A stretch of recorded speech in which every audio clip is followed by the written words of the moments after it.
لا إله إلا الله.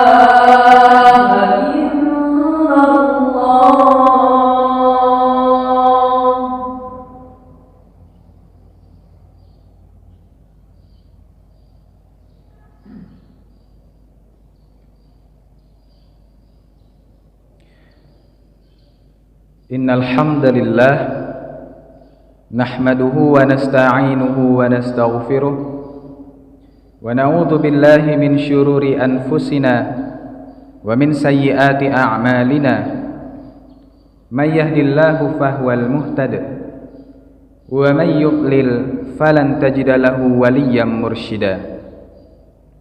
Ashhadu an la ilaha illallah wahdahu la syarika lah wa ashhadu anna sayyidana Muhammadan abduhu wa rasuluh alladzi la nabiyya wa rasula ba'dah. Allahumma salli wa sallim wa barik ala hadzal nabiyyil karim sayyidina wa maulana Muhammadin wa ala alihi wa ashabihi ajma'in wa man tabi'ahu bi ihsanin ila yaumiddin. Amma ba'd. Faya ayyuhal hadirun, inni usikum wa nafsi bittaqwallah faqad aqibatu lil muttaqin wa la udwana illa 'alal zalimin. Qala Allah Ta'ala fil Qur'anil 'azim, na'udzu billahi as-sami'il 'alim minasy syaithanir rajim. Bismillahirrahmanirrahim. Ya ayyuhalladzina amanu taqullaha haqqa tuqatih wa la tamutunna illa wa antum muslimun. Wa qala ta'ala fi ayatil ukhra, innamal mu'minuna alladzina idza dzukirallahu wajilat qulubuhum wa idza tuliyat 'alaihim ayatuhu zadatuhum imana wa ala rabbihim yatawakkalun. Wa qala an-nabiy sallallahu alaihi wasallam fil hadits, law annakum tatawakkaluna 'ala Allah haqqa tawakkulih la razaqakum kama yarzuqut tayr taghdu khimasa wa taruhu bitana. Shadaqallahul azim wa shadaqa rasulun nabiyil karim. Bapak-bapak, saudara-saudara kaum muslimin sedang jemaah Jumat rahimakumullah. Segala puji hanya bagi Allah, yang Allah sampai detik ini masih memberikan kepada kita nikmat demi nikmat yang begitu besar, yang tidak bisa kita hitung betapa banyaknya dan tidak bisa kita ukur betapa berharganya. Salah satunya Allah masih memberikan kepada kita nikmat kehidupan sampai detik ini. Nah, kenapa nikmat kehidupan ini sangat perlu kita syukuri? Karena apa? Karena Rasulullah sallallahu alaihi wasallam bersabda, "Idza mata ibni Adam inqata'a 'amaluh." Kalau seandainya mati anak Adam itu, maka terputuslah amal perbuatannya. Nah, apa maksudnya yang kita peroleh dari hadis ini? Maksudnya adalah hanya dalam keadaan hiduplah manusia bisa menambah amal salihnya dan bertaubat atas dosa-dosanya. Hanya dalam keadaan hidup. Kalau seandainya nyawa kita sudah diambil oleh Allah, maka tertutuplah bagi kita kesempatan untuk menambah amal salih dan bertaubat kepada Allah atas dosa-dosa kita. Maka nikmat kehidupan adalah nikmat yang teramat besar. Kemudian salawat dan salam kepada baginda Rasulullah Muhammad sallallahu alaihi wasallam beserta seluruh keluarganya, para sahabat-sahabatnya serta orang-orang yang setia mengikuti jalannya. Nah, Bapak-bapak kaum muslimin sedang jemaah Jumat rahimakumullah. Kemudian melalui mimbar ini, mimbar Masjid Universitas Bung Hatta Kampus 2, izinkanlah khatib menyampaikan wasiat takwa kepada kita bersama. Wabil khusus bagi diri khatib pribadi, hendaklah kita senantiasa mempertahankan dan meningkatkan ketakwaan kita kepada Allah Sebab hanya dengan ketakwaanlah kita bisa memperoleh kebahagiaan sejati di dunia maupun di akhirat. Bapak-bapak kaum muslimin sedang jemaah Jumat rahimakumullah. Adapun yang menjadi topik kita pada kesempatan kali ini adalah berdasarkan salah satunya kita ambil dalil dari surah Al-Anfal ayat yang kedua yang kita bacakan di awal tadi. Kata Allah, na'udzubillahi minasyaitonirrajim. Innamal mu'minun, sesungguhnya orang-orang beriman itu alladzina idza dzukirallahu wajilat qulubuhum, adalah orang-orang yang apabila disebut nama Allah maka bergetar hatinya. Ini yang pertama. Kemudian selanjutnya wa idza tuliyat alaihim ayatuhu zadathum imana, dan apabila dibacakan ayat-ayat Allah maka bertambah imannya. Itu yang kedua. Dan yang ketiga, wa ala rabbihim yatawakkalun, dan hanya kepada Tuhannya mereka bertawakal. Nah, Bapak-bapak kaum muslimin, ini adalah 3 tanda seseorang bisa dikatakan sudah beriman. Yang pertama kata Allah, apabila disebutkan nama Allah maka ketika dia mendengarnya bergetar hatinya, ada getaran di dalam hatinya. Ini yang pertama. Yang kedua, apabila dibacakan ayat-ayat Allah, dia mendengar ayat Allah dibacakan, maka bertambah keimanannya. Itu yang kedua. Dan yang ketiga, yang akan menjadi topik kita pada siang hari ini, wa ala rabbihim yatawakkalun, dan hanya kepada Tuhannya mereka bertawakal. Nah, Bapak-bapak kaum muslimin sedang jemaah Jumat rahimakumullah, bertawakal ini merupakan salah satu sifat yang diamalkan oleh orang-orang salih terdahulu, baik dari kalangan para nabi, para rasul, para sahabat, para tabi'in, para ulama-ulama ahlus sunnah yang senantiasa lurus berjalan dalam agama yang lurus. Ini adalah salah satu sifat sejati mereka. Nah, lantas pengertian tawakal itu sendiri apa? Kalau secara bahasa, tawakal itu berasal dari kata wakala, wakil, mewakilkan, mempercayakan, menyerahkan. Contohnya kita memiliki urusan yang kita percayakan kepada saudara kita. Kita meminta tolong kepadanya untuk mengerjakan sesuatu untuk kita. Maka artinya di sini kita bertawakal kepada teman kita tersebut. Nah, akan tetapi yang kita bahas sekarang tentu saja bertawakal kepada Allah, yang artinya kita menyerahkan, kita mewakilkan, kita mempercayakan urusan kita untuk dilancarkan, untuk diberhasilkan, untuk disukseskan oleh Allah Subhanahu wa taala. Nah, lantas bagaimana cara bertawakal tersebut? Ternyata Rasulullah sallallahu alaihi wasallam menyampaikan dalam hadisnya. Apa kata Rasulullah? "Lau annakum tatawakkaluna 'ala Allah haqqa tawakkuli." Apabila kalian bertawakal kepada Allah dengan sebenar-benar tawakal, dengan tawakal yang benar, dengan cara yang benar, la razaqakum kama yarzuqut tayr, niscaya Allah akan memberikan kepada kalian rezeki sebagaimana Allah berikan kepada seekor burung, taghdu khimasa, yang pada pagi harinya berangkat dari sarangnya dalam keadaan lapar, wa taruhu bitana, dan pulang pada sore harinya dalam keadaan kenyang. Bapak-bapak kaum muslimin sedang jemaah Jumat rahimakumullah. Nah, dari hadis ini ada banyak pelajaran yang kita ambil. Yang pertama kata Rasulullah di situ, bertawakal dengan cara yang benar.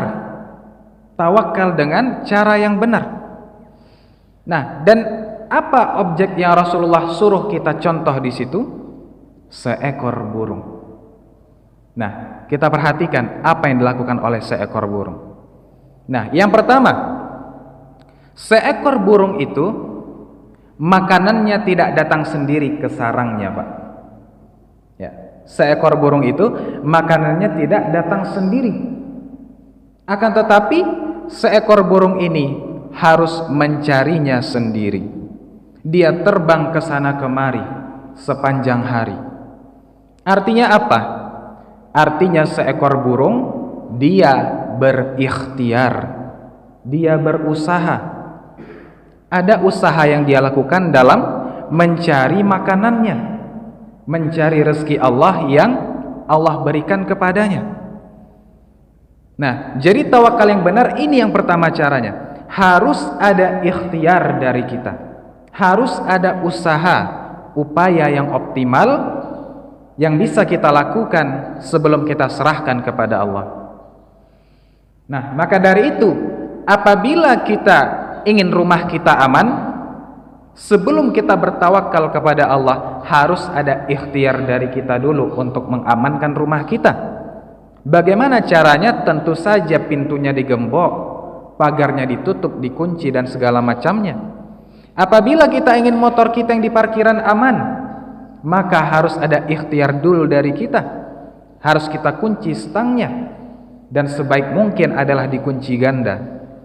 Kalau kita ingin sukses dalam ujian kita, para mahasiswa ya, melaksanakan UTS, UAS dan segala macamnya, apabila kita ingin sukses, harus ada ikhtiar dulu dari kita sebelum kita serahkan kepada Allah.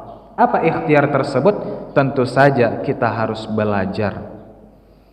Nah, maka syarat yang pertama adalah harus ada ikhtiar dulu dari kita, harus ada usaha dulu. Barulah kita menyerahkannya kepada Allah Subhanahu wa taala.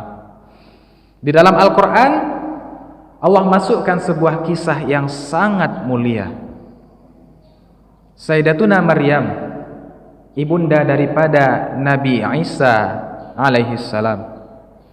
Beliau melahirkan Nabi Isa itu bukan di rumah sakit, bukan di puskesmas, bukan di klinik, tidak pula di atas kasur yang empuk, tidak pula didampingi oleh seorang pun, apalagi seorang dokter. Akan tetapi beliau melahirkan Nabi Isa alaihi salam di bawah pohon kurma seorang diri. Nah, setelah Nabi Isa dilahirkan, apa kata Allah Subhanahu wa taala yang disampaikan melalui Jibril? Wahai Maryam, goyangkanlah pohon kurma yang ada di belakangmu. Niscaya akan berjatuhan untukmu buah-buah kurma yang masak. Nah, peristiwa ini Allah abadikan dalam surah Maryam. Nah, Bapak-bapak kaum muslimin rahimakumullah, kalau kita pikir secara akal sehat, secara logika, apakah mungkin seorang wanita yang baru saja selesai melahirkan, belum hilang rasa sakitnya melahirkan, disuruh Allah untuk menggoyang-goyangkan pohon kurma, apakah mungkin pohon kurma itu bergerak? Tentu saja tidak. Tidak. Akan tetapi Sayyidatuna Maryam tetap melakukan apa yang Allah perintahkan, digoyang-goyangkannya pohon kurma itu dengan lemah. Maka apa yang terjadi? Buah-buah kurma pun berjatuhan dari atas. Lalu Sayyidatuna Maryam pun mengumpulkannya dan memakannya. Nah, apa pelajaran yang kita ambil, Bapak-bapak kaum muslimin rahimakumullah? Yang menjatuhkan buah kurma tersebut bukanlah Sayyidatuna Maryam, bukanlah karena dia menggoyang-goyangkan pohon tersebut. Yang menjatuhkannya baginya adalah Allah Subhanahu wa ta'ala. Akan tetapi apa pelajaran kita ambil? Bahkan seorang Sayyidatuna Maryam pun, sebelum dia ditolong oleh Allah, Allah ingin melihat usahanya dulu. Allah ingin melihat ikhtiarnya dulu. Yang ikhtiar tersebut adalah dia menggoyang-goyangkan pohon kurma semampu dia. Barulah Allah kirimkan pertolongan untuk dirinya. Itu yang pertama. Yang kedua, kisah yang lebih populer. Ketika Nabi Musa alaihi salam dan Bani Israel, mereka sampai di tepi Laut Merah. sementara Fir'aun sudah nampak semakin dekat bersama bala tentaranya yang sangat banyak. Lantas apa kata Bani Israel? Wahai Musa, tamatlah kita, habislah kita wahai Musa. Tidak ada jalan bagi kita untuk melarikan diri lagi. Fir'aun sudah semakin dekat. Apa kata Nabi Musa alaihi salam? Qala inna ma'iya rabbi sayahdin. Tidak, kita belum selesai, karena Tuhanku bersamaku. Lantas apa kata Allah Subhanahu wa taala? Ya Musa, idrib bi'asakal bahr. Wahai Musa, pukulkanlah tongkatmu ke laut. Nabi Musa pun melaksanakan perintah Allah tersebut, dan apa yang terjadi? Laut pun terbelah menjadi dua. Yang ketinggian gelombangnya tersebut, itu kata Al-Quran, sampai seperti dua gunung yang sangat besar tingginya. Maka Nabi Musa dan Bani Israel pun melintas di tengahnya, dan selamatlah mereka dari kejaran Fir'aun. Apa pelajaran yang kita ambil bapak-bapak kaum muslimin? Apakah mungkin pukulan Nabi Musa yang membuat laut itu terbelah? Tentu saja tidak. Yang membuatnya terbelah adalah Allah Subhanahu wa taala. Akan tetapi sekali lagi Allah ingin melihat dulu ikhtiar dari Nabi Musa, yang dalam hal ini ikhtiarnya adalah memukulkan tongkatnya ke laut, barulah Allah kirim pertolongan baginya. Nah, maka pelajaran pertama yang kita ambil adalah apabila kita ingin bertawakal dengan cara yang benar, harus ada ikhtiar dari kita dulu sebelum kita serahkan kepada Allah. Bapak-bapak kaum muslimin rahimakumullah. Kemudian cara bertawakal yang benar yang kedua, apa pelajaran yang kita ambil dari hadis seekor burung tadi? Nah, manusia, apabila manusia ingin makan, maka sangat mudah bagi manusia. Tinggal keluar dari rumahnya membawa uang 10.000, 15.000, 20.000. Maka manusia bisa memperoleh makanan yang dia inginkan. Apapun jenisnya, mudah untuk mendapatkannya. Akan tetapi seekor burung, bapak-bapak kaum muslimin, seekor burung itu dia tidak tahu di mana letak rezekinya berada. Seekor burung tidak tahu di mana letak makanannya pada hari itu. Di mana biji-bijian, buah-buahan, di mana ulat, kacang dan segala macamnya, seekor burung tidak tahu. Nah, akan tetapi apa yang dia lakukan? Apa yang dia lakukan bapak-bapak kaum muslimin? Seekor burung itu dia tidak bermuram durja di dalam sarangnya. Tidak pernah seekor burung depresi di dalam sarangnya memikirkan apalah yang akan dimakan hari ini. Tidak pernah, Pak. Akan tetapi seekor burung meyakini bahwa rezekinya pada hari itu sudah dijamin oleh Allah Subhanahu wa taala. Rezekinya pada hari itu pasti akan dikasih oleh Allah Subhanahu wa taala. Maka dari itu, sekalipun dia tidak tahu di mana letak makanannya berada, dia yakin kepada Allah. Dia yakin bahwa Allah akan menanggung rezekinya, menjamin rezekinya. Maka pada pagi hari dia pun terbang ke sana kemari. Yang awalnya perutnya kosong, namun ketika dia sudah berusaha kian kemari, Allah pun mengarahkannya ke tempat-tempat di mana rezekinya berada. Allah pun mengarahkannya ke tempat-tempat di mana ada kacang-kacang, ada biji-bijian, ada ulat untuk dia makan.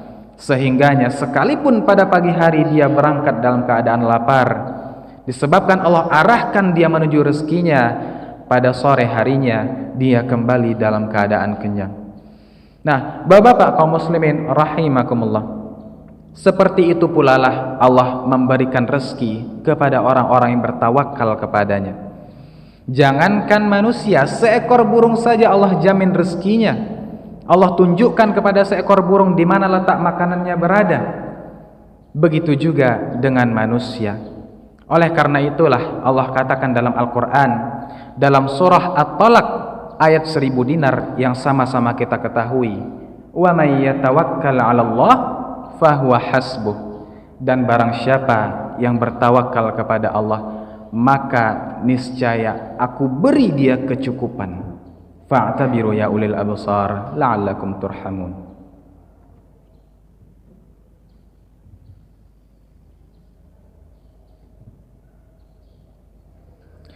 Alhamdulillah alladzi hadana li hadza wa ma kunna linahtadiya laula an hadana Allah. Asyhadu an la ilaha illallah wahdahu la syarikalah wa asyhadu anna Muhammadan 'abduhu wa rasuluh alladzi la nabiyya wa rasula ba'dah. Allahumma shalli wa sallim wa barik ala sayyidina Muhammad wa ala alihi wa ashabihi ajma'in. Fa ya ibadallah ittaqullaha haqqa tuqatih wa la tamutunna illa wa antum muslimun. Bapak-bapak kaum muslimin rahimakumullah, di khutbah pertama tadi sudah kita paparkan bagaimana bertawakal dengan cara yang benar sebagaimana Rasulullah katakan dalam hadisnya, yakni meneladani seekor burung.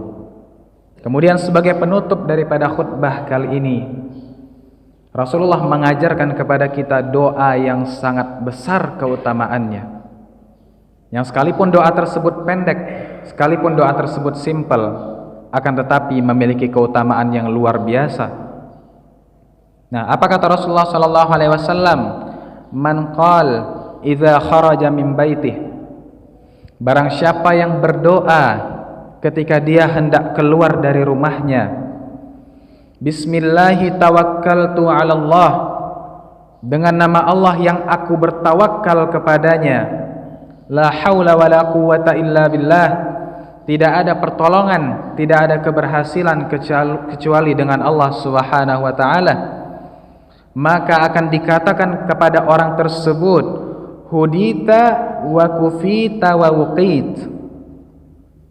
Wahai kamu yang membaca doa tadi, hudita, kamu telah diberi petunjuk, wa kufita, kamu telah diberikan kecukupan, wa wuqit, kamu telah diberikan perlindungan, wa tanahha anhu syaitan, dan setan-setan akan menjauh daripada dia.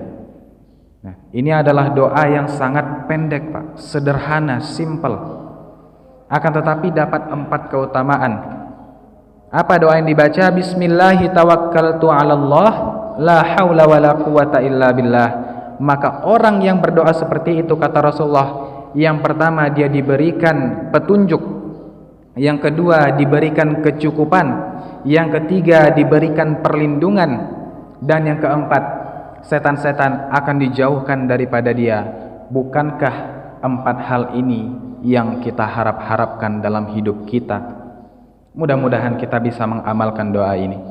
Na'udzubillahi minasyaitonir rajim. Bismillahirrahmanirrahim. Wal 'asri innal insana lafi khusr illa alladzina amanu wa 'amilus shalihat wa tawassaw bil haqqi wa tawassaw bis sabr. Innallaha wa malaikatahu yusalluna 'alan nabiy ya ayyuhalladzina amanu sallu 'alaihi wa sallimu taslima. Allahumma shalli 'ala sayidina Muhammad wa 'ala ali sayidina Muhammad kama shallaita 'ala sayidina Ibrahim wa 'ala ali sayidina Ibrahim wa barik 'ala sayidina Muhammad wa 'ala ali sayidina Muhammad كما باركت على سيدنا إبراهيم وعلى آل سيدنا إبراهيم في العالمين إنك حميد مجيد. اللهم اغفر للمسلمين والمسلمات والمؤمنين والمؤمنات الأحياء منهم والأموات إنك سميع قريب مجيب الدعوات وقاضي الحاجات. اللهم ربنا تقبل منا صلاتنا وصيامنا وقيامنا وركوعنا وسجودنا وقعودنا وتضرعنا وتخشعنا وتعبدنا وتمم تقصيرنا وكل عبادتنا يا الله يا رب العالمين. اللهم إنا نسألك السلامة في الدين وعافية في الجسد وزيادة في العلم وبركة في الرزق وتوبة قبل الموت ورحمة عند الموت ومغفرة بعد الموت. اللهم هون علينا في سكرات الموت والنجاة من النار والعفو عند الحساب. ربنا آتنا في الدنيا حسنة وفي الآخرة حسنة وقنا عذاب النار. عباد الله إن الله يأمر بالعدل والإحسان وإيتاء ذي القربى وينهى عن الفحشاء والمنكر والبغي يعظكم لعلكم تذكرون ولذكر الله أكبر. أقيموا الصلاة.